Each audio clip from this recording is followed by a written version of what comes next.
नारायण नारायण नारायण। आप सभी लोग को अक्षय तृतीया की हार्दिक शुभकामनाएं।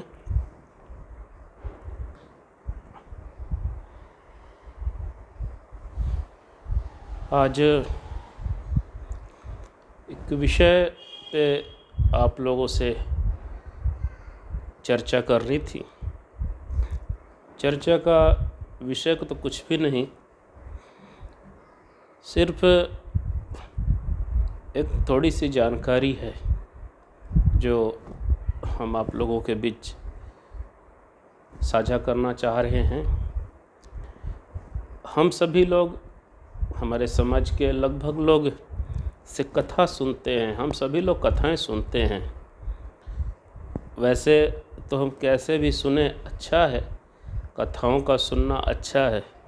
जो लोग नहीं सुनते हैं उनसे तो यह बहुत अच्छा है कि कैसे भी हो कथा सुनते हैं।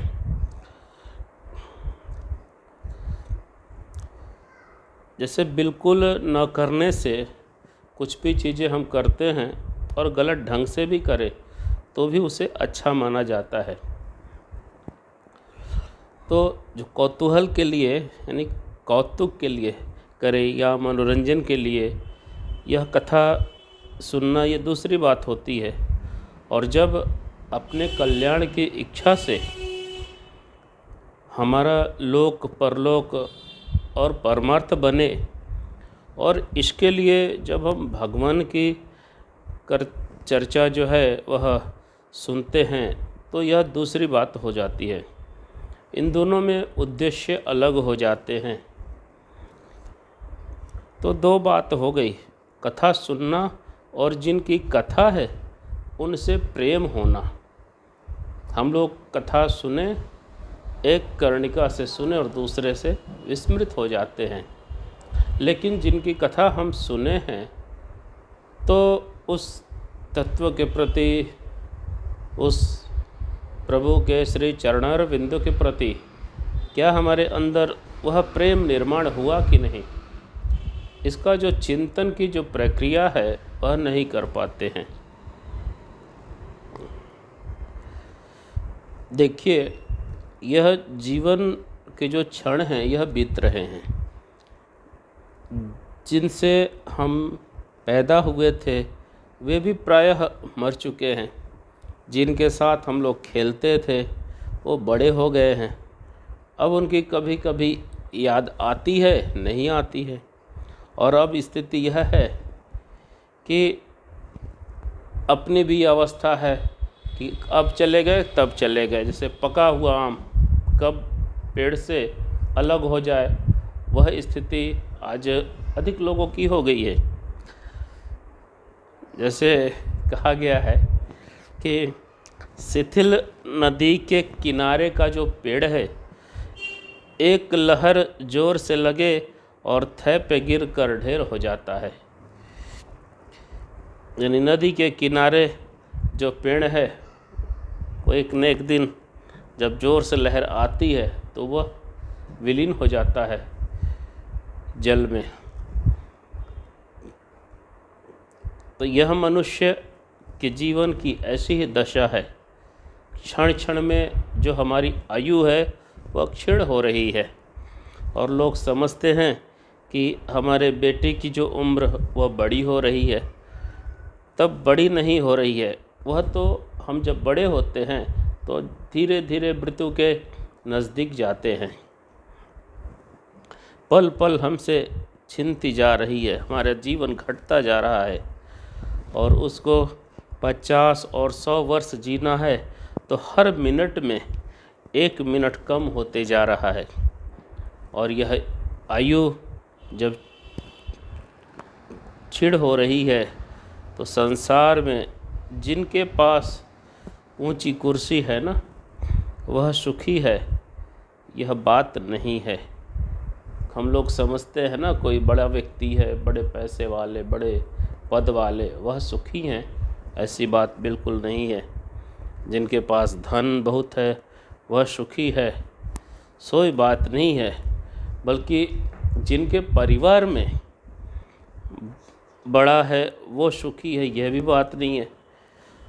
और जो हम लोग देखते हैं ना बड़े बड़े पहलवान हैं, तो वो बड़े बड़े विद्वान हैं, और जो बड़े बड़े धनवान हैं वो सुखी है। ऐसा तो कुछ संसार में देखने को नहीं आता। विद्वान भी दुखी रहते हैं। संसार में एक बेचैनी सबके जीवन में लगी है, और बाहर से देखने में मालूम पड़ता है कि वह लोग, वह जीव बड़े सुखी से चमक रहे हैं, यह बड़े शान से जी रहे हैं, लेकिन उनके जो हृदय में अशांति होती है और वह हम नहीं देख पाते।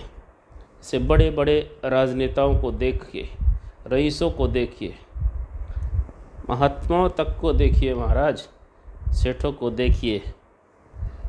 जैसे कहा गया है ना, राजा दुखी प्रजा दुखी, साधु के दुख दूना, कहे कबीर सुनो भाई साधो, एक घर नहीं सुना।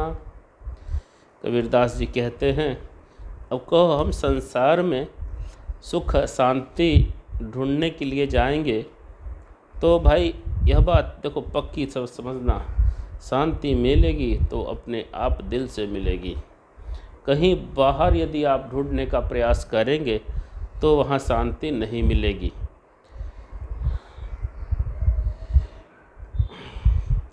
हम चाहे पाताल में जाएं, चाहे इंद्रपुरी में जाएं, और यदि सुमेरु पर्वत भी चले जाएं, या हम 7 समुद्र पार करके भी चले जाएं, तो भी हमें शांति नहीं मिल सकती है, क्योंकि शांति जो है वह हमारे अंदर है। हम लोग जहाँ भी जाएंगे वहाँ अपना यही मन लेकर जाएंगे, और जब हमें यह आदत पड़ गई कि हम वर्तमान में सुखी नहीं हैं, शांत नहीं हैं, तो हम जहाँ भी जाएंगे वहाँ की वर्तमान स्थिति हमें सुख शांति से जीने नहीं देगी। जब हमारी जानी हुई चीज़ें से हमें सुख शांति मिलती नहीं है, तो हम अनजानी चीज़ों से तुमको सुख और शांति कैसे मिल सकती है? यह तो एक कल्पना मात्र है। इसलिए देखो भैया, तुम्हारे जीवन में जो चिंता लगी हुई है यह हम जानते हैं, क्योंकि हमारे जीवन में भी ये चीज़ें हैं। रोग लगता है शरीर में, बुढ़ापा सिर पर सवार हो जाता है। यदि अपना हम सब लोग कल्याण चाहते हैं तो ज़रा उस और देखें जहाँ से तुमको ज्ञान मिलता है, और वह ज्ञान, वह भीतर की स्थिति, वह हृदय जहाँ पर बैठकर परमात्मा हमारी आँखों में से झांकते हैं, और हमारे कानों से सुनते हैं, और हमारी ही नासिका से सूंघते हैं, और हमारी ही जिह्वा से चखते हैं, और पाँवों से चलते हैं, और हमारी हाथों से ही हाथ हिलाते हैं। वह कौन है तुम्हारे शरीर में, हमारे शरीर के भीतर बैठे हुए? वह कौन वक्ता हैं? वह कौन श्रोता हैं? वह कौन ध्राता है? और वह कौन दृष्टा है? जरा एक बार उस मूल तत्व की और हमें जाना पड़ेगा। जब हम उस मूल तत्व को जानने का, समझने का प्रयास करेंगे, तब हमें कुछ चीज़ों को जो अध्यात्म में हमारे लिए आवश्यक है समझ पाएंगे, और नहीं तो हम दुनिया में भटकते रहेंगे।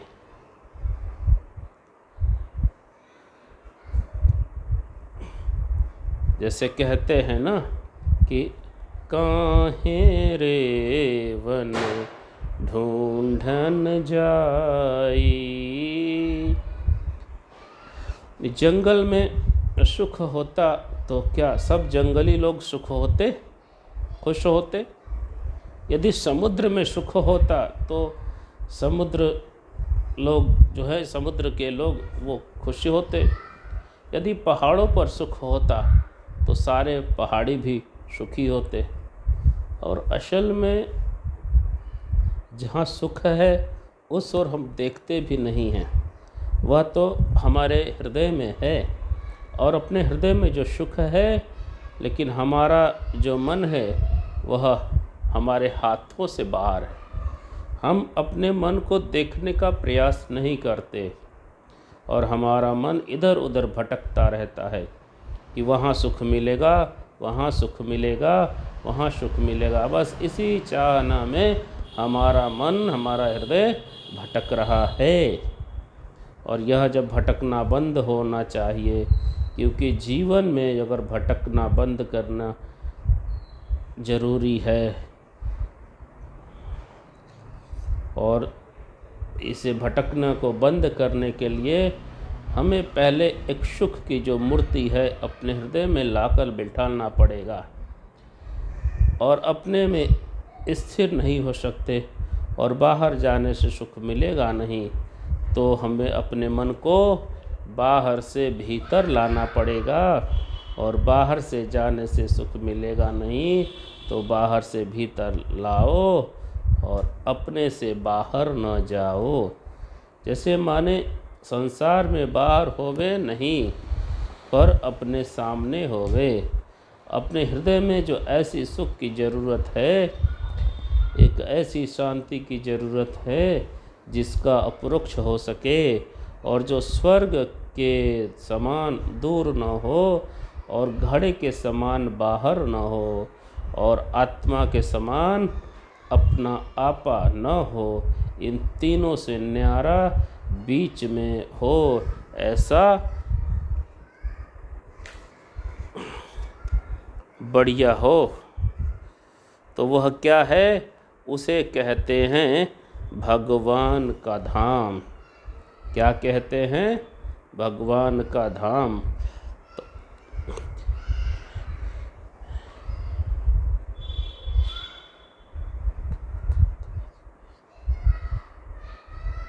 मैं जैसे ब्रजभूमि से हूँ और मुझ यह वृंदावन है और मेरे हृदय में ही हमारे युगल सरकार राधा कृष्ण सर्वेश्वर विमल विहार कर रहे हैं। और भगवान का नाम उच्चारण करके कभी अपने हृदय में वृंदावन चंद्र को ले आओ, कभी बांके बिहारी जी के दर्शन करो, तो वह सुख है, वही ज्ञान है। बैठे बैठे घर पे वही सत्य और वही शांति मिलेगी और अपने हृदय में भी धीरे धीरे वही सब कुछ बसाओ।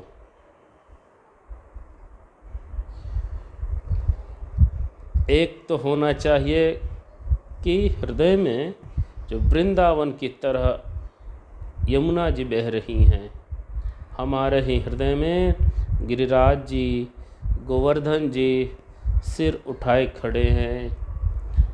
चारों ओर अपने हृदय के अंदर ही मन की हरियाली फैली हुई है।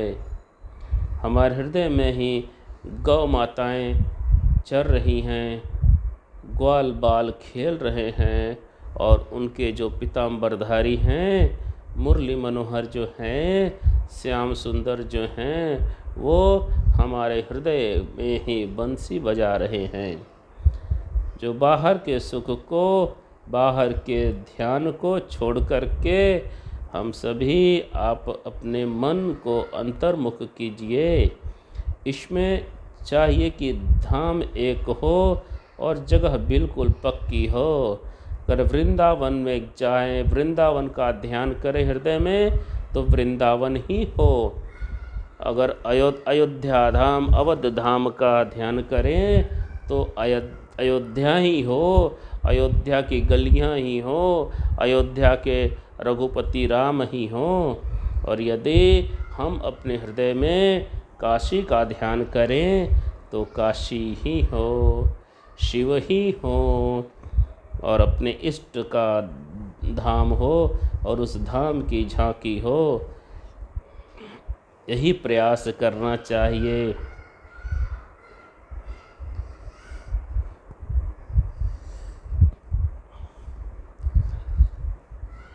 जैसे हमारा हृदय इन सब चीज़ों से धीरे धीरे निर्मल सरोवर की भांति एकदम शुद्ध होता जाएगा। हम लोग देखते हैं कि जैसे नदी बहती है और वैसे आपके भाव की जो धारा है, हमारी जो प्रेम की धारा है, वह बह बह करके हमारे इष्ट की ओर जाती है। अगर हमारे इष्ट कृष्ण हैं तो कृष्ण की ओर, यदि हमारे इष्ट शिव हैं तो शिव की ओर जाती है। अब देखिए कि क्या पहाड़ों पर भगवान हैं?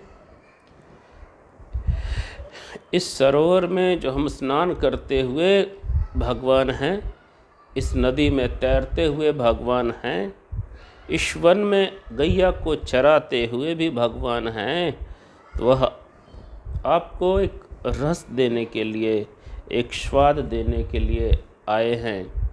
तो यह जो धाम है ना, वह धाम के रूप में है। हमारे जो परम इष्ट हैं, वह हमें धाम के स्वरूप में प्राप्त हैं, ऐसा भाव रखना चाहिए। पहाड़ों की जो दृढ़ता, नदी का जो प्रवाह और जो सरोवर की निर्मलता, यही हमारे हृदय में भगवान के स्वरूप में स्थित होना चाहिए।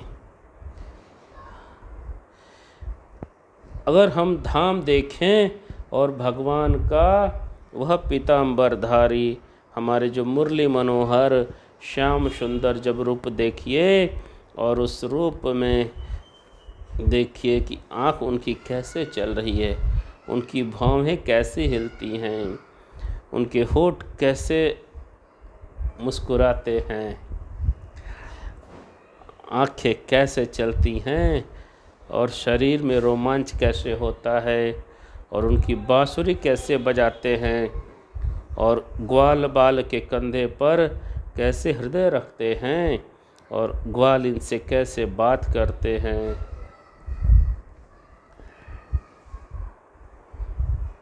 यह उनकी जो सारी चेष्टाएं हैं, उनकी जो सारे जो लीलाएं करते हैं, उन लीलाओं का चिंतन कीजिए और उनको देखिए नाचते हुए, गाते हुए, उनको बजाते हुए। उनको पसीना हवे तो पंखा झलिए, उनको प्यास लगे तो जल पिलाइए, सेवा कीजिए। और यदि आप मग्न हो जाएं तो आप इस श्री कृष्ण चंद्र के साथ, हमारे बंसी वाले के साथ स्वयं नाचने लगिए। यह दुनिया की जो अशांति की ओर से एक बार मन को हटाने के लिए जो भगवान की लीला है, और जो धाम की माधुरी और रूप की माधुरी और जो लीला की माधुरी है, जो चेष्टा की माधुरी, उनको फहराते हुए जो पीताम्बर हैं, उनकी लहराती हुई जो वनमाला है, और जो उनके पाँव की पटकन हैं, और उनके जो भौहें का संचालन है, और उनकी जो प्रेम भरी चितवन है, उनकी जो प्रेम भरी मुस्कान में अपने मन को लगा दीजिए। यह सच है कि झूठ, इसका विचार आप छोड़ दीजिए। अगर आपके मन में जरा भी संशय आया कि ये क्या सच हो सकता है, तो आप इन संशयात्मक विचारों को नीचे रख कर के भक्ति के साथ, विश्वास के साथ और श्रद्धा के साथ अपने मन को वहाँ लगाइए। आप तो अपने मन को संसार की ओर से हटा करके एक ऐसी जगह लगाने की कोशिश कीजिए जहाँ पर प्रभु का ध्यान हो, ऐसा आनंद आ जाएगा कि आपके जीवन में बाहर की जो जो चीज़ों का एक बार आप छूट करके अपने आप में, यानी आप स्वयं में और अपने हृदय में सुखी हो जाएंगे। और यह न यह संसार का विषय है और न यह आत्मज्ञान का विषय है। यह तो आत्मज्ञान भी नहीं है और यह संसार का विषय भी नहीं है।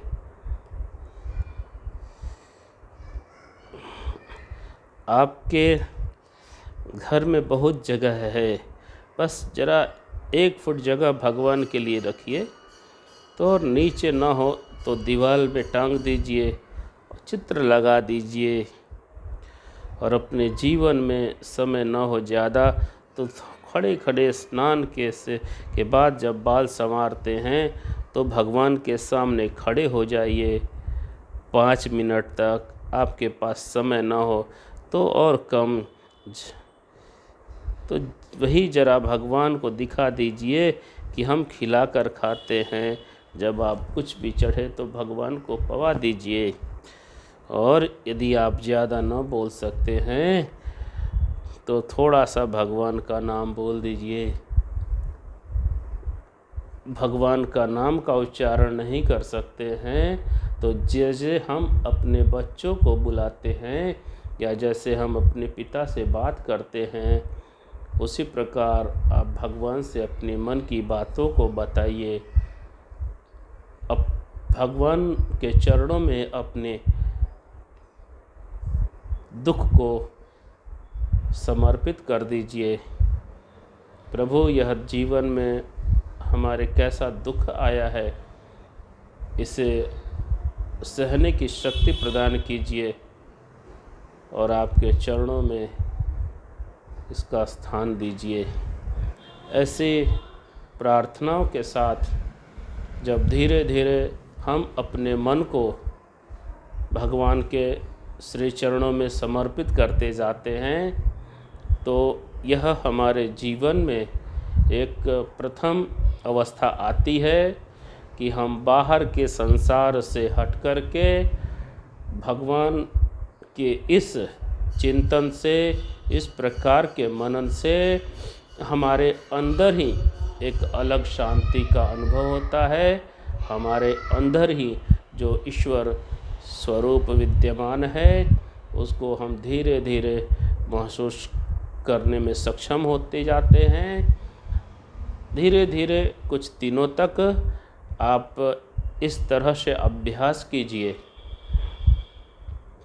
अभ्यास करने में कुछ परेशानी हो तो आप ज़रूर हमसे संपर्क कर सकते हैं कि कैसे भगवान का ध्यान करते हुए उनके माधुर्य लीलाओं का चिंतन करते हुए ध्यान करें।